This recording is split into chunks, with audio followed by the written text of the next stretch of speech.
So, being someone who covers the Cincinnati Bengals, breaks down their offensive line play after every single game, looks at all the grades, look at all the stuff for our offensive line, I think this is completely incorrect by PFF. So PFF ranked the offensive lines heading into week 3. And here's what I'll say, right?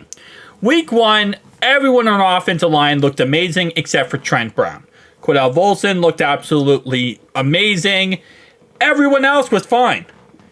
Trent Brown had a bad game. He came out, took accountability. Week 2, he did a lot better. We also saw that we used Zach Moss in that right side whenever he went against Chris Jones. And really, week 2, our biggest problem was Cordell Volson, who every time he would get lined up one-on-one with Chris Jones, he would get destroyed, which I'm not really going to hold against him. I mean, it's like getting destroyed by, I don't know, TJ Watt, Myles Garrett. Like, I really can't hold anything against a player who goes against one of the best in the game and gets destroyed one-on-one. Not many linemen are going one-on-one with Chris Jones and are able to really be able to take care of him. That's why there's double teams. That's why you have running backs in there to block. Because when it happens, you're going to get beat by the best of the best. But I think it's a little ridiculous where they rank us here for offensive line for going into week 3.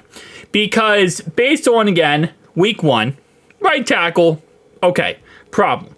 Week 2, left guard, problem. Okay, I'm okay with them ranking us outside the top 5, maybe outside the top 10. Because, again, like I said, those two are definitely problems. But Joe hasn't been under pressure insanely bad these first 2 weeks. And even again, last week versus the Chiefs, who have a really good defensive line, Joe was still able to hold his own and be able to have time to throw the ball and effectively get the ball down the field.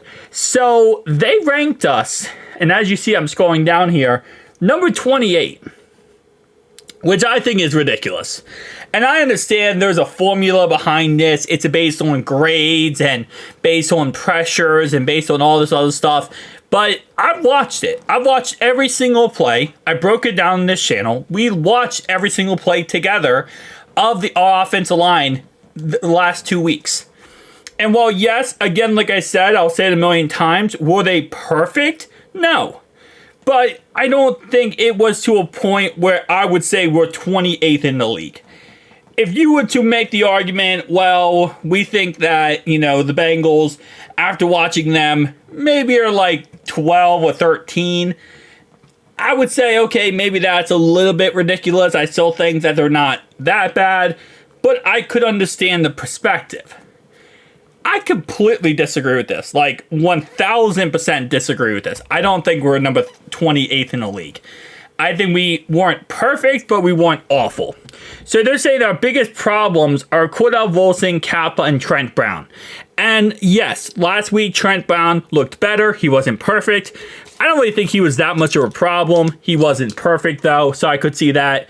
Volson had a bad week 2. Really great week 1, though. I mean, he had an amazing week 1. So I feel like that should balance each other out. They say our best player was Orlando Brown. Brown is allowing 3.7% pass plays in 2024, the lowest rate in the season in his career so far, 3.9% in 2019. The Bengals left guard Cordell Volson went up against an elite defender in Chris Jones for much of the Cincinnati's bout with the Chiefs. It shows in his stats of the 12 pressures allowed by Bengals offensive line. Volson was responsible for 5, 1 sack, 1 hit, and 3 hurries. He finished the day with an 11 PFF pass blocking grade, the second lowest among all guards in week 2. And I said that in my video. I still don't agree with that grade. I understand why Cordell Volson had a bad grade, and as I said, I think if you said like Cordell got like a 50 or 55 out of that grade, I would have been like, okay, 55, I can agree with that. He did have a bad week. I don't think he had that bad of a week to justify a 12. And again, you know, the one sack that happened was 2 half sacks that happened in that game, and it happened in the very end of the game. When our last drive was when they got the 2 half sacks, which counts as 1 full sack. So I understand, I get it, but I definitely will say I disagree with this analysis here. And I understand they're going based on, you know, like numbers and stuff. But how I look at it is like this, right? Is my quarterback able to stand upright and not get sacked? Yes. Is my quarterback able to be successful? And sometimes I get on Joe because I think Joe needs to step up in the pocket, or I think he needs to maybe take a 1 or 2 better angles on some of his, like, you know, moving up in the pocket. Yes, I think that is definitely something that not always is it on the offensive line what we saw the last 2 weeks. There's sometimes where I think Joe needs to step up or move around a little bit. And I think our offensive line, given how bad it has been over Joe's career, this is arguably the best offensive line we have seen so far. So I just don't think it's ranked 28th. I have seen our offensive line absolutely get shredded. Look at the Chiefs game last year in week 17. They were like, it was like a drive-through worker. I mean, we could literally have McDonald's audition tapes sent to McDonald's corporate, and our line might have been able to fully get on like a McDonald's roster. It was horrendous. So again, like I said, I understand the perspective, but I disagree with 28th. I think outside of top 15 is ridiculous. They aren't perfect, but not, come on now. And you're going to tell me that the Bengals offensive line was worse than the Ravens offensive line the last 2 weeks? The Ravens offensive line has looked absolutely piss poor. And they're 24th, which I think is crazy.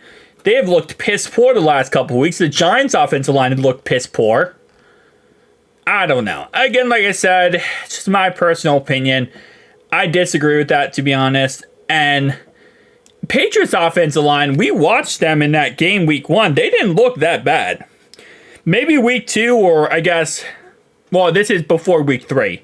So maybe week 2 they looked bad when they played the Seahawks, but all I know is they went to overtime with the Seahawks and played a really good game versus the Seahawks. I know last night they didn't look that good, and there definitely is some consideration based on last night. But even then, last night, I mean, I don't know. I wouldn't say that. I mean, we have one of the best defensive lines, I feel like. Not one of the best defense lines. We have one of the best pass rushers in Trey Hendrickson, and even our other guys aren't bad, and they couldn't get to the quarterback against the Patriots. And the Seahawks couldn't get to the quarterback against the Patriots. I don't know. Guys, tell me down below your thoughts and opinions. I don't agree with PFF here. I cannot agree with this at number 28.